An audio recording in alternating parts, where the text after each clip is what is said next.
Welcome to the channel. Today I'm sharing an easy recipe for egg flour soup.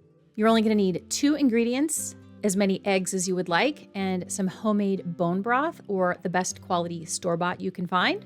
This is some bone broth that we made homemade. You can see all of the good gelatin in there. Traditionally, egg flour soup or egg drop soup has a slurry in there with cornstarch, but obviously being carnivore, I'm going to leave that out. This is very simple and easy to make. Essentially, you're just going to heat up your bone broth. If you use a slurry, they say bring it to a boil. I don't know that you necessarily need to boil your bone broth, but just make sure it's very, very hot on the stove. And then while that's heating up, go ahead and scramble however many eggs you want to use. I'm not adding any seasonings to the eggs because our bone broth already has salt and pepper and some other seasonings in there, so nothing else is needed. But if you have a simple bone broth and you want to jazz it up, go ahead and add some seasonings. And then I am just using a ladle and starting a swirling motion to slowly get those eggs incorporated in here.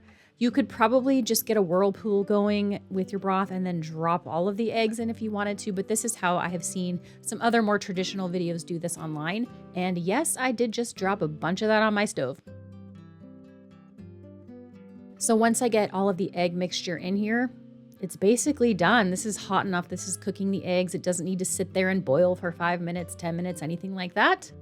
Just showing you the consistency here. I have made this before without using the swirling technique. I've just dumped all the eggs in it, stirred it all around, and it is just kind of like a chunky egg soup.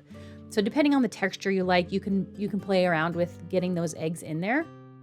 But this is what it looks like at the end. Super easy, super quick and delicious. If you're sick, this would hit the spot. Thanks so much for watching. We'll see you in the next video.